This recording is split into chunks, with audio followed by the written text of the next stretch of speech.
चलिए ये बताइए कि 8 से 9 घंटे की ड्यूटी के बाद आप क्या करते हैं? क्या करते हैं मतलब फटाफट घर की ओर भागते हैं, ये मुझे पता है, ये भी बात सही है। पर मैं कह रही थी कि मोबाइल पर क्या करते हैं? मतलब कोई फ़िल्म या कोई सीरीज़ तो देखते ही होंगे, है ना? हॉलीवुड और बॉलीवुड कोई भी हो सकती है।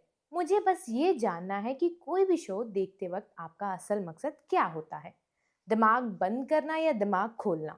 ज़्यादातर लोग पहला ऑप्शन चुनते हैं, जानबूझकर नहीं मगर अनजाने में ही सही। भाई दिन भर की भाग दौड़ के बाद कौन समाज का पोस्टमार्टम देखना चाहेगा, है ना? लेकिन कभी कभी कोई कहानी चुपचाप आपकी प्लेलिस्ट में घुस जाती है और फिर दिमाग में बैठ जाती है।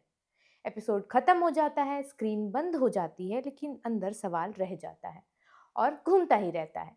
कोहरा नाम की सीरीज का नया सीजन ठीक वैसा ही एक्सपीरियंस देता है। कि इसको आप लीड कर रहे हैं धनवंत जी। ट्रस्ट मी, ये कोई रैंडम शो नहीं है। यहाँ आपको पताल लोक की तरह पंजाब के हाथीराम दिखेंगे, गरुंडी के रूप में। और उसे देखकर भी आपको काफी मजा आएगा। मैंने इस शो को मोना सिंह के कारण देखना शुरू किया था और ये एक ऐसा शो निकलकर सामने आया जो आपको पकड़कर झकझोरता नहीं है, बस धीरे धीरे आपके सामने ऐसी तस्वीर रखता है जिसमें आप खुद को भी देख सकते हैं। धनवंत जी मैं ਤੁਹਾਨੂੰ ਪ੍ਰੀਤ ਬਾਜਵਾ ਮਰਡਰ ਕੇਸ ਦਿੱਤਾ ਸੀ। और यही इसे खतरनाक भी बनाता है और ज़रूरी भी बनाता है। नेटफ्लिक्स पर ये सीज़न किसी बड़े शोर शराबे के बिना आया, लेकिन जिसने इसे बिंज वॉच किया वो अक्सर कुछ देर चुप ही रहा। धनवंत जी ਮੈਨੂੰ नहीं पता ਤੁਹਾਡੀ डेडिकेशन। क्योंकि इस सीरीज में कई ऐसी चीज़ों को दिखाया गया है जो हमारे आसपास होती रहती हैं, जिसे हम रोज देखते भी हैं पर सवाल नहीं करते, बस घटक सुन की तरह देखते जाते हैं। ऐसा हम आप क्यों करते हैं, यही जवाब आज हम एक्सप्लोर करेंगे, तो वीडियो को आखिर तक जरूर देखिएगा। हाय, मेरा नाम है अन्नू और आप देख रहे हैं बजर बट्टू एंटरटेनमेंट पर मास्टर शॉट। सीरीज का ओपनिंग सीन देखकर आपको लगेगा कि ये एक आम सा पंजाब का मर्डर केस हो सकता है, पर उससे काफी ज्यादा है ये। आप नोटिस करोगे कि इस कहानी में क्राइम है, जांच है, पुलिस भी है, लेकिन फिर भी ये टिपिकल थ्रिलर नहीं लगती। यहाँ मर्डर एक दरवाजा है जिसके पीछे समाज के कई बंद कमरे खुलते हैं। खेतों की धुन, गांव का सन्नाटा, लोगों के चेहरे, सब कुछ ऐसा लगता है जैसे हर कोई कुछ छिपा ही रहा है, और शायद सबसे ज्यादा खुद से, जैसा फिल्मी दुनिया से बाहर आम लोग भी करते हैं। मोना सिंह जब स्क्रीन पर आती हैं तो उनका अभिनय इतना नेचुरल लगता है कि आप भूल जाते हैं कि ये परफॉर्मेंस है। वरुण सोबती की मौजूदगी में एक थकान दिखती है इस बार, एक इंसानीपन जो बताता है कि जांच सिर्फ केस की नहीं, लोगों की भी हो रही है। लेकिन सच बोलो तो ये शो एक्टिंग के कारण याद नहीं रहता, ये उन सवालों की वजह से याद रहता है जो ये आपके दिमाग में छोड़ जाते हैं। कहानी घूमती है प्रीत बाजवा नाम की लड़की की हत्या से। एक एनआरआई लड़की जो अपने परिवार के साथ रहने इंडिया वापस आती है, लेकिन जैसे जैसे पुलिस जांच आगे बढ़ती है वैसे वैसे ऐसी बातें सामने आती हैं जो सुनकर आप सोच में पड़ जाओगे। इन्वेस्टिगेशन प्रोसेस देखते हुए धीरे धीरे समझ आता है कि असली कोहरा बाहर मौसम में नहीं है, लोगों की सोच और उनके फैसलों में छिपा होता है। सबसे पहले सीरीज में समझ आता है कि शादी में धोखे का बोझ कैसा होता है। प्रीत इंडिया वापस आती है क्योंकि वो अपने पति से तलाक चाहती है। बात सिर्फ छोटी मोटी लड़ाई की नहीं है, उनके रिश्तों में दरारें काफी गहरी हैं। उसका पति सैम, जिसे रणविजय सिन्हा निभाते हैं, अपनी बेवफाई को बड़ी हल्की तरह से लेते हैं, जैसे कभी कभी हो जाता है। उल्टा वो प्रीत को ही शादी बिगाड़ने वाली दिखाने की कोशिश करते हैं। हैरानी यहाँ ये भी होती है कि जिस कारण से वो अपने पति को छोड़कर आती है अपने घर, वहाँ उसका अपना भाई भी वैसे ही डबल स्टैंडर्ड की जिंदगी जी रहा होता है। बलजिंदर, जिसे अनुराग अरोरा प्ले कर रहे हैं, खुद अफेयर में है, लेकिन बहन को हर मौके पर लेक्चर देता है कि शादी की मर्यादा क्या होती है। अब मेकर्स यहाँ एक सिंपल चीज साफ कर देते हैं दर्शकों को कि आज भी शादी के नियम अक्सर मर्द तय करते हैं और अपने हिसाब से बदल भी लेते हैं। लेकिन आखिर में सबसे बड़ी कीमत प्रीत ही चुकाती है।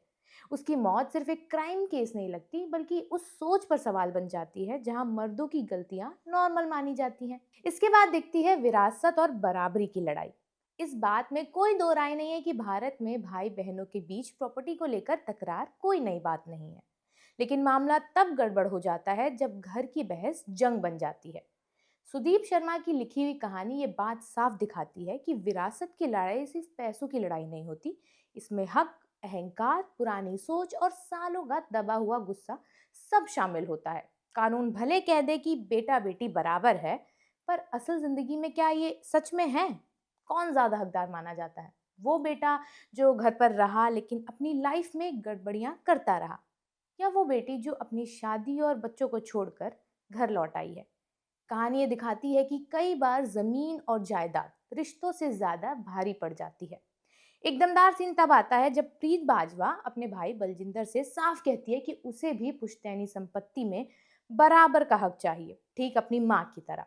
उस सीन में सिर्फ गुस्सा नहीं दिखता, बल्कि सालों की दबाई हुई बातें बाहर आ जाती हैं। इस सीन के तुरंत बाद घर के मर्द को बेटी को उसकी जगह याद दिलाते देर नहीं लगती।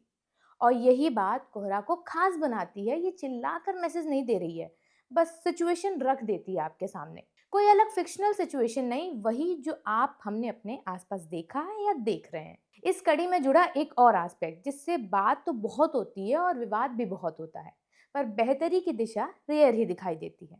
पेट्रियार्की, वो पुरानी सोच जो जाती ही नहीं। ये शब्द इतनी बार सुन लिया है कि कई बार ऐसी फीलिंग आती है कि मैथ्स का कोई मुश्किल चैप्टर है जिसे सॉल्व करना काफी मुश्किल है। कोहरा का नया सीजन दिखाता है कि ये चीज आज भी कितनी रियल है, और सिर्फ मर्द ही इसे आगे नहीं बढ़ाते, कई बार औरतें भी उसी सिस्टम को मजबूती से आगे बढ़ाने देती हैं। यही बात सीरीज को और भी बेहतर बनाती है। कैसे? सीरीज में एक सीन होता है जब बलजिंदर की पत्नी दूसरी औरत का शब्द इस्तेमाल करते हुए, जो खुद एक महिला है, कहती है कि औरत को अपनी जगह पता होनी चाहिए। और यही वो औरत है जो अपनी बेटियों के लिए बेहतर भविष्य चाहती है। अब जरा सोचिए, अपने बच्चों के लिए आज़ादी तो वो चाहती है, पर खुद वही पुरानी बातें दोहरा रही है। यही है कंफ्यूजन इस सोच का। सोचिए, ऐसे घरों के बच्चे जब बड़े होंगे तो उनका जीवन कैसा होगा? सोचने समझने की शक्ति कैसी होगी? एक और सिचुएशन में, जब बलजिंदर के फार्म हाउस में आग लगती है और उसकी गिरफ्तारी की खबर हर चैनल पर चलती है, तो उसके ससुराल वाले घबरा जाते हैं। उसके ससुर, जिनका किरदार स्वारान सिंह ने निभाया है, अपनी पत्नी को ही ताना मार देते हैं कि ऐसा दामाद तुमने चुना, मतलब गलती किसी की भी हो, बीड़ा उठाइए और फोड़ दीजिए औरत पर। और फिर आता है वो हिस्सा जहां कहानी सचमुच भारी हो जाती है, बधुआ मजदूरी। अच्छा, इन दिनों आप यूजीसी के कारण गरमाए माहौल को देख ही रहे होंगे, और एक लड़की को भीड़ में आपने ब्राह्मणवाद जिंदाबाद के नारे कहते हुए भी सुना होगा। कई लोग इस सब के बीच सोशल मीडिया पर बोल रहे हैं कि अब के जमाने में जातिवाद कहाँ होता है, हम तो नहीं करते कोई फर्क। तो ऐसे लोग पता है क्या होते हैं? ये होते हैं कुएं के मेंढक। हाँ, तो मैं बात कर रही थी बधुआ मजदूरी की। हम में से कई लोग मानते होंगे कि ये इतिहास की बात है, पर क्या ये सच है? बेहतर जिंदगी की तलाश में दूसरे राज्यों से आए मजदूर, कर्ज में फंसी जिंदगियां और मालिकों की पीढ़ियों से चली आ रही आदतें, ये सब मिलकर ऐसी तस्वीर बनाते हैं जिसे देखना आसान नहीं होता। अगर आप खबरों पर ध्यान देते हो तो गांव में कर्ज के बदले मजदूरी, ईंट भट्टों और खेतों में फंसे लोगों की रिपोर्ट्स नई नहीं हैं।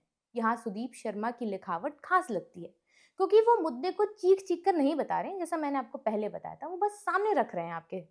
यही वजह है कि ये सीजन अलग लगता है। यहाँ क्राइम आखिरी मंजिल नहीं होती, एक औजार है ये। हर एपिसोड समाज की एक और सड़ी हुई परत हटाता है। कहीं पेट्रियार्की सुरक्षा के नाम पर छुपी है, कहीं पैसा विरासत बनकर सब पर भारी है, और कहीं चुप्पी को इज्जत का नाम दे दिया जाता है। आखिर में बात सीधी है, अगर आप इसे सिर्फ क्राइम थ्रिलर समझकर देखेंगे तो आधी कहानी मिस कर देंगे। लेकिन अगर आप इसे समाज की केस स्टडी की तरह देखेंगे तो शायद कुछ चीजें अलग नजर आएंगी आपको। तो अब आप मुझे बताइए कि क्या हम सच देखने के लिए तैयार हैं, या हमें हर बार सिर्फ सस्पेंस चाहिए? क्योंकि ये कहानी साफ कहती है, कातिल पकड़ने से समाज तो नहीं बदलता, सोच बदलने से बदलता है। और सोच बदलना वही तो असली थ्रिलर होता है।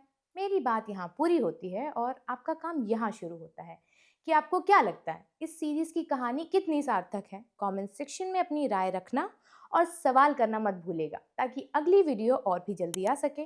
और ऐसी ही वीडियोस के लिए देखते रहिए बजर बट्टू एंटरटेनमेंट।